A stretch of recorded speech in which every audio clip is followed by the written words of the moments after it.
उसको जिया कहो तो अच्छा लगता है ना। अच्छा, मैया शब्द कितना सुंदर है,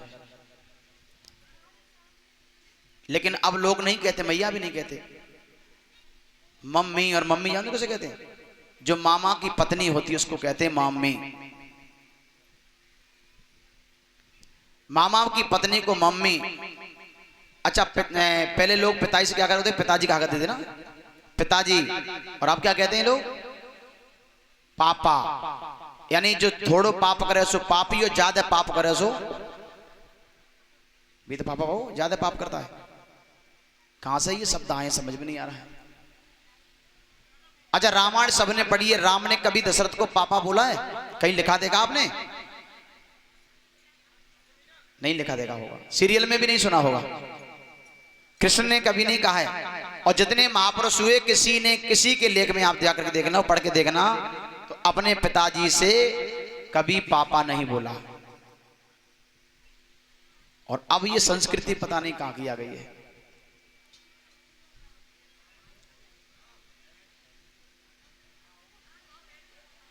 पश्चिमी देशों की सभ्यता ये अपने लोग उतारने लगे हैं, ठीक विपरीत चल रहे हैं। अब तो हम लोग राम कृष्ण की ही संतानें हैं, भगवान की संतानें हैं, तो हमें उनके पग चिन्हों पर चलना चाहिए, चलना चाहिए ना।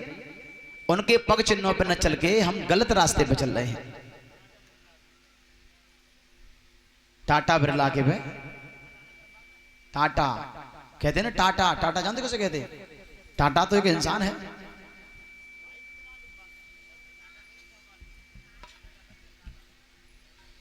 क्या सिखाते हैं लोग अपने बच्चों को? नमस्ते नहीं बोलना सिखाते, प्रणाम नहीं बोलना, राम राम बोलना नहीं सिखाते, टाटा सिखाते हैं। और बाय है बेटा, जा तेरी बुआ जा रही, बाय करते। राम राम बोलना नहीं सिखाया है मैयाओ, क्या सिखा रही हो? अरे भैया, हम लोग सनातनी हैं, संस्कृति हमारी बहुत सुंदर है। अपनी संस्कृति को ना भूल करके गलत रास्ते पे बच्चों को मत भेजिएगा। पर भगवान ने इन शब्दों का प्रयोग नहीं किया है। बड़ा प्रेम से बोलते हैं मैया यशोदा से, और धीरे धीरे, और जब भगवान बड़े हुए हैं, खेलने के लायक हो गए बच्चों में, तो एक दिन भगवान अपने साथियों में खेल रहे थे, मनसुख, श्रीदामा, संकीर्ण, मदन मोहन। तो एक दिन भगवान ने माटी खाई, और जब माटी खाई ना, तो ये मनसुख भैया ने शिकायत की, यशोदा मैया से कहा कि मैया तेरे लाला ने माटी खाई है, और अभी माटी खाई तो हाल क्या होगा पता है? शरीर बहुत बेकार हो जाएगा, खून ही नहीं रहेगा शरीर में, पानी हो जाए, पेट हो जाए, बड्डो टांगे हो जाए, पतली, सब शरीर की दुर्दशा हो जाए। इसलिए संभालो अपने बच्चे को। यशोदा मैया दौड़ती हुई इन्होंने कान पकड़ लिया खींच के, और कहा कि जल्दी मुंह खोल, तूने माटी खाई है। लेकिन भगवान मुख नहीं खोल रहे थे, हाथ का इशारा कर रहे हैं, नहीं मैया मैंने माटी नहीं खाई है। यशोदा ने कहा कि तू मुझे पट्टी मत पढ़ा, जल्दी मुंह खोल। अब भगवान इशारा कर रहे हैं कि मुंह मत खुलवा, नहीं चक्कर में पड़ जाएगी। लेकिन यशोदा ने कान खींच के जैसी पकड़ो, तो भगवान ने मुख खोल दियो, और जैसी मुख खोलो तो क्या देखा? भगवान के मुख में तो पूरे विश्व का दर्शन हो रहा है। जैसे टीवी पे चित्र आते हैं ना, वैसे ही दिखाई दे रहा है। विराट रूप का दर्शन भगवान करा रहे हैं। भगवान ये बताना चाहते हैं, मैया अरे जिसे तू साधारण बालक समझ रही है ना, ये साधारण बालक नहीं है, पूरा विश्व मेरे अंदर समाहित है। मैं पूरी दुनिया का हूं, और दुनिया पूरी मेरी है।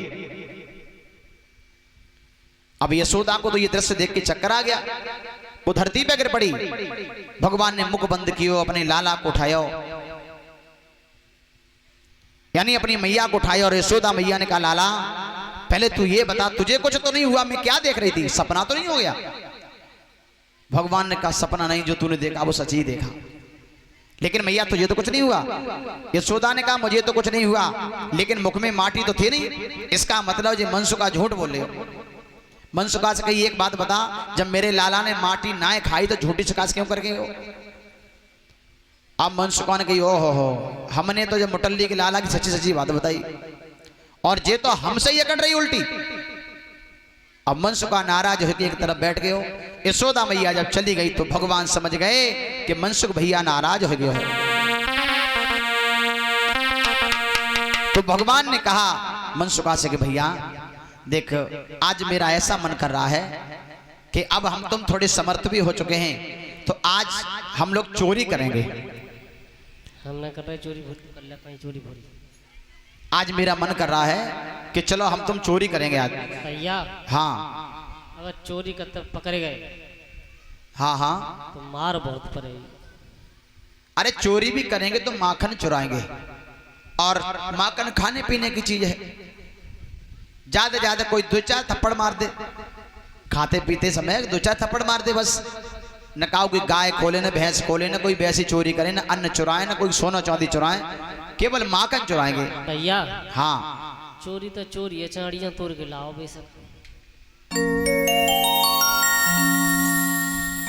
लेकिन मनसुख भैया माखन ही चुराएंगे और कुछ नहीं चोरी करेंगे। अच्छा, भगवान ने माखन ही चुराया था और कोई चोरी नहीं की थी। अच्छा, माखन क्यों चुराया? पहली बात तो ये कि जो ग्वाल बाल थे वो बड़े निर्धन घर के थे। भगवान ने सोचा कि थोड़ा लुक छुप करके खाएंगे, चोरी से खाएंगे ना तो इनके शरीर में ज्यादा लगेगा, क्योंकि हमें अनेक अनेक दुष्टों का वध भी करना है, ये हमारा साथ देंगे। और अगर अपने घर से खिलाएंगे तो शरीर में इतना नहीं लगेगा। वैसे नंद बाबा के यहाँ माखन की कमी नहीं थी, 1.25 लाख गऊँ थी ना, और जब 1.25 लाख जिसके घर में गऊँ होंगी तो क्या वो माखन की कमी होगी? लेकिन फिर भी भगवान ने माखन की चोरी की। और चोरी क्यों की? एक कारण और भी है कि जो ब्रज की गोपियां थीं वो अपने आंगन में भगवान को बुलाना चाहती थी दर्शन करने के लिए। जन्म जन्म की प्यासी थी। और कब की प्यासी थी? कि जब भगवान श्री राम का जब अवतार हुआ था तो एक दिन राम जी भैया लक्ष्मण को साथ में लेकर के जनकपुर में घूम रहे थे। और जनकपुर की जब उन देवियों ने देखा, माता बहनों ने, तो देख करके राम जी को मन में ऐसा भाव आया कि ये लाला कितने सुंदर हैं, और अगर मेरे आंगन में घूम जाते तो मेरा आंगन पवित्र हो जाता, मेरा आंगन पवित्र हो जाता। तो भगवान श्री राम ने कहा, देखिए गोपियों, हे देवियों, अभी हम मर्यादित में हैं, मर्यादा में हैं, और बिना गुरु की आज्ञा के हम कदम नहीं रखते हैं।